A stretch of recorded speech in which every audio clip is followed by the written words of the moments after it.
Hey y'all, welcome back. This is Trey with TreyMixes.com, and welcome back to part 3 of our Mixing from Scratch series. And on part 1 we had our mix set up, and then part 2 we had edits and had a basic overview of that. So now we're actually going to get into the mixing of things. We got our tracks all set up here. I have pulled in a couple of references, and I think from here we're going to be good to go. There's a few different ways that people tend to want to do this. But the way I like to do it is I like to start with just a static mix. A lot of people do this. You'll see a bunch of people call it different things. But basically, I'm not going to use any plugins at all today. And we're just going to try to get our mix sounding good with no additional tweaks, no additional anything. We just want to set all of our levels so that all the way through our tune, we're happy with where they are. And this is going to get us most of the way there. We've done some work to set ourselves up for some success. We're going to likely do edits throughout the mixing process to clean up things that we notice as we go on. And we'll get into all the fun stuff and the plugins the next time. But today we're just going to do a static mix. Make sure that we're not clipping anything. We're leaving plenty of headroom, and we're just going to go through.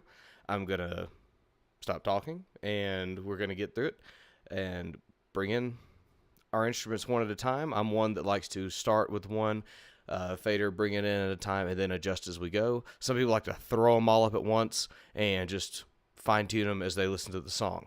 So sometimes you'll be doing this, listening to a brand new song for the first time, and if you're not familiar with it, you're going to have to do this for a while, and that's okay. I would rather, me personally, spend time getting the static mix right. As many times as I have to listen to the song, as many times as I may have to go through it, and get it just set the levels and the volumes the way that I want them and the way that sound best.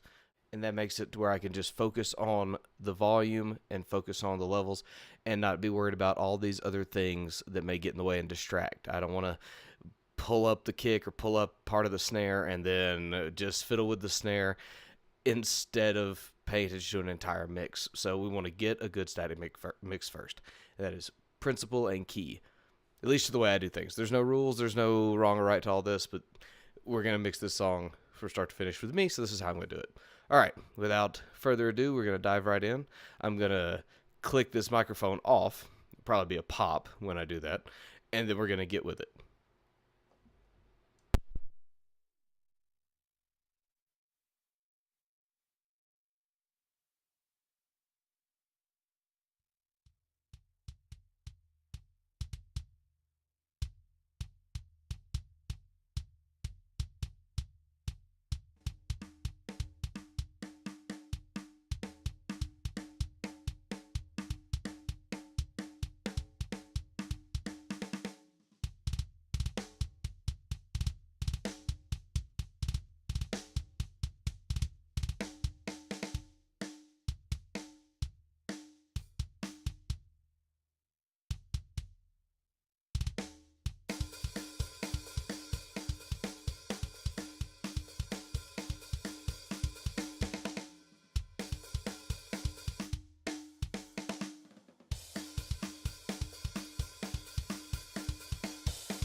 Okay, I'm going to stop right here for just a second.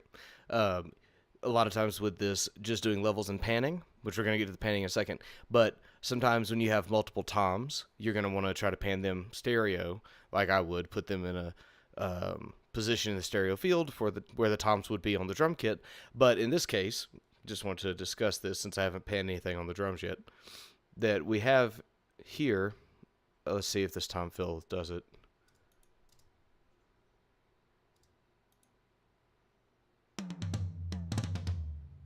Okay, so if you're listening, on headphones or something that produces stereo, you'll hear that those toms are already pre-panned in this electronic kit that I've received these tracks from. So I'm not going to worry about trying to pan the toms. And you can also hear that likely in the overheads. You can hear the hi-hat is to one side. You can hear that crash was to the right side. So I'm not going to worry about trying to get a whole lot of panning out of all that, as our stereo image is already being kind of taken care of by the tracks that I had been given for the drums. All right, back to it.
Something else I'll discuss real quick is that sometimes you find yourself working with your faders way down here if your track gain is too low. And that is something that we adjusted during edits, trying to keep us from peaking. But in this case, you don't get a whole lot of resolution way down here. So if you move your fader just a little bit, like you'll see here, I'm at negative 17 on this fader.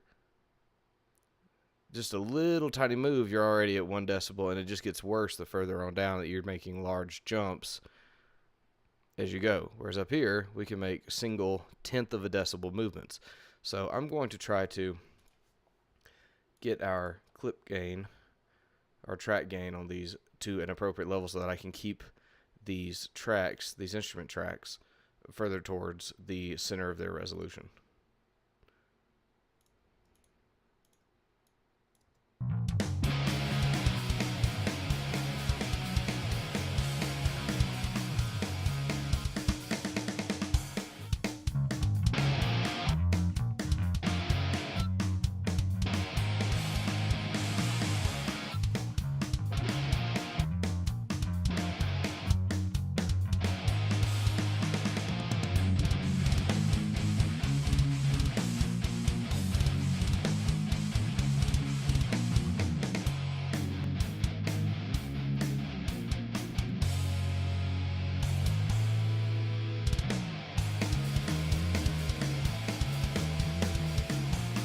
Okay, hopefully that was obvious to you. Now it's harder to see them here, to see the waveforms on our editor window, but that's okay.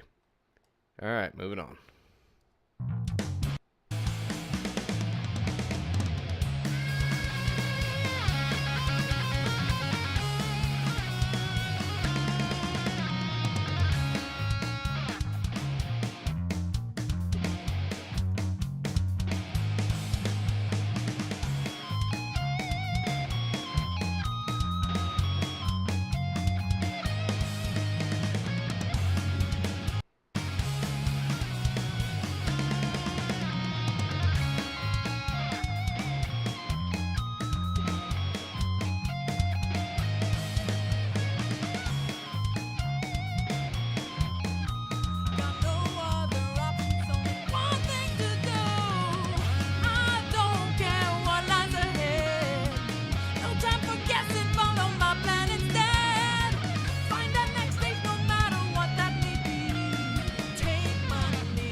at this first one.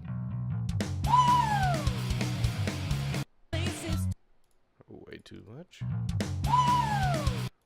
Same problem though. Let's adjust that clip gain down.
Okay.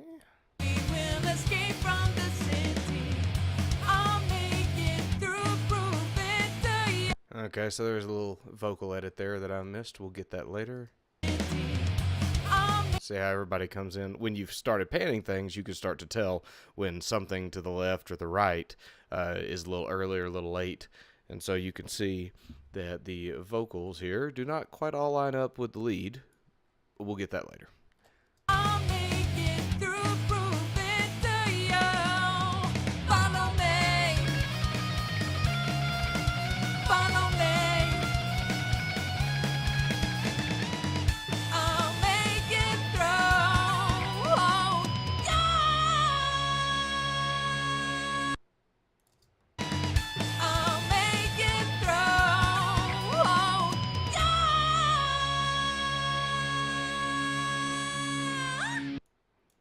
Okay, let's bring all these guys down just a little bit more. Move this one in.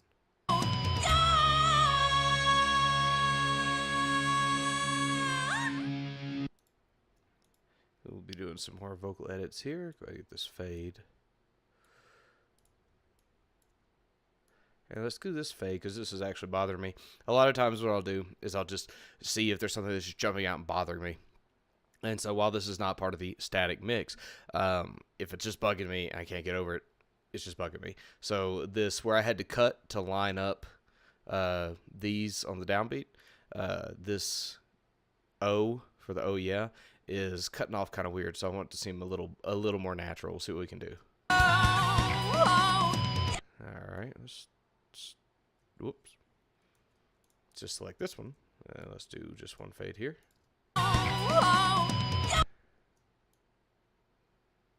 Let's tuck a little more off. Actually, let's take that whole word and turn that whole word down a little bit more. Put a little crossfade here.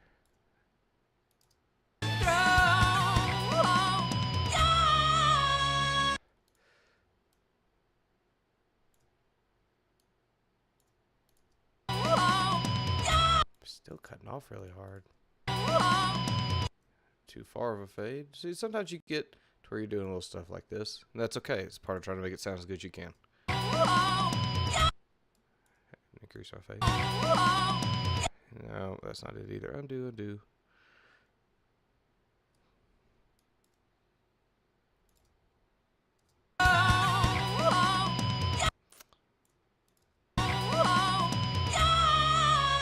Yeah, we're going to leave it there for now.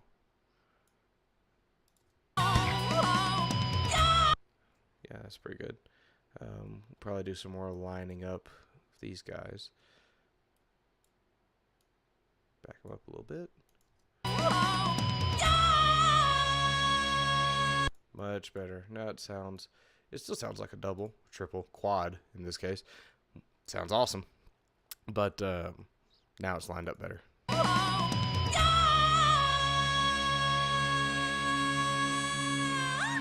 All right, and one of those notes shifts up.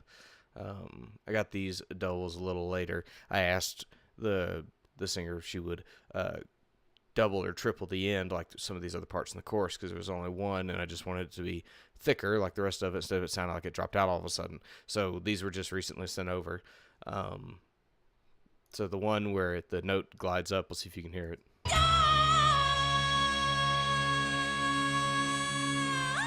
Right in here, one of these guys. We'll work on that edit too at another time. All right, that sounds natural. All right, one more quick go through here. Rolling around at the speed of sound. Got places to go, gotta follow my rainbow. Can't stick around, have to keep moving on. Guess one lies ahead, only one way to find out. Must keep on moving ahead. No time for guessing, follow my plan instead. Trusting in what you can see. Take my lead, I'll set you free. Follow me, set me free. Trust me and we will escape from the city. I'll make it through. Follow me, set me. Check these toms a little bit more. Trust me and we will escape from the city. Let's just go ahead and turn it back up.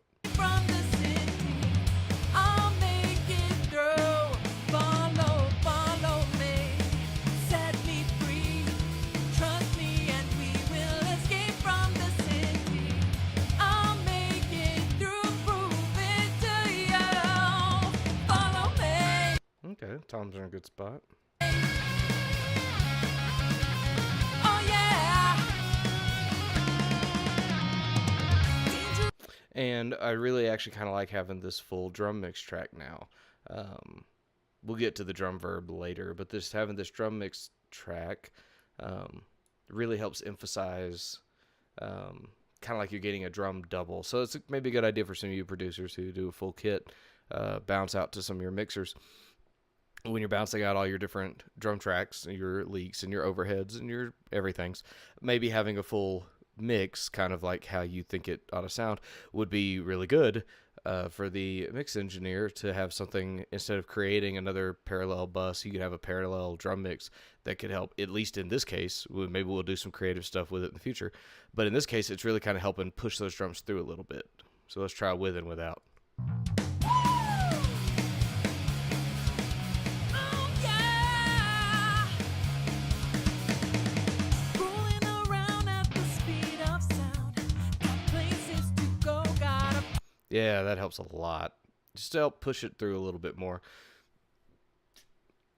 And that's something you can't really do a ton of with live drums, as you start working in with phase issues.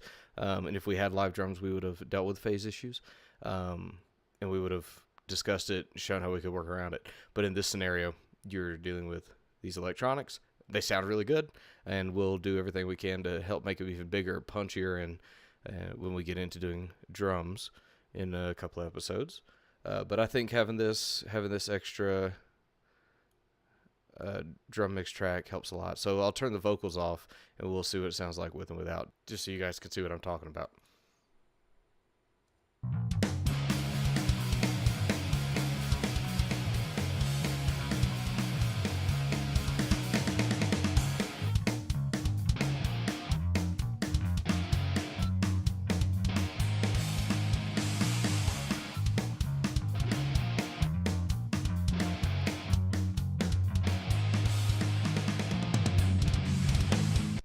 And yeah, right now technically it's just a little bit of a volume thing, but it helps a lot, and it helps me not have to continue to try to move in minute ways this snare or this tom or this kick. It just bringing that in really brought out the cymbals and brought out each individual drum a little bit better. So I'm going to give it a couple of clicks in a few places, just see if I kind of like where the static mix is at. And if it does sound good to me, that'll be it for this. And we'll move on to the next episode on the next one. So let's give this a listen. Keep on moving ahead. No time for guessing, follow my plan instead.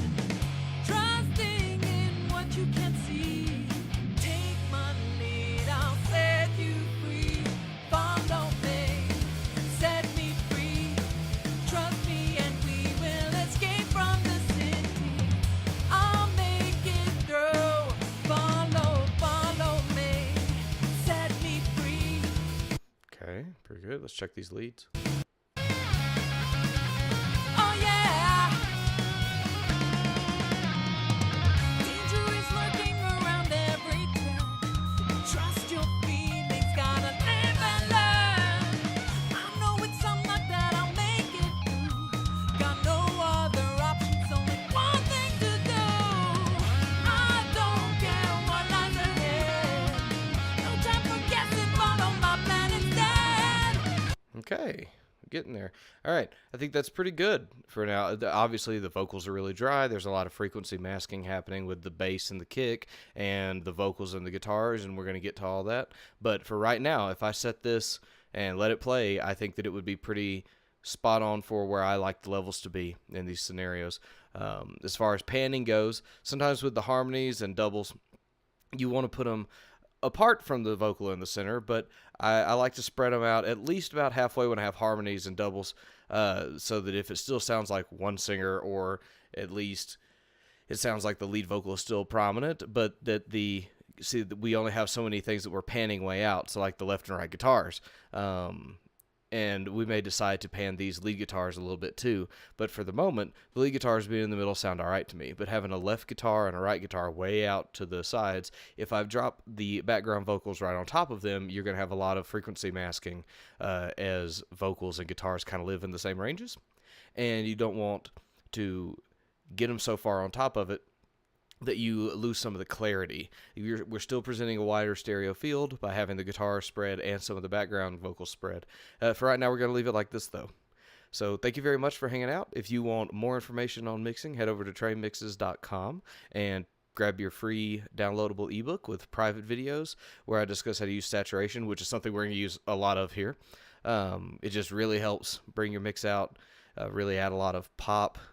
And so I just love using it, and we're going to use it a lot in this video series. Thanks for hanging out with me. I appreciate it. These are going to start to get kind of long, but hopefully they'll be really helpful, really informative.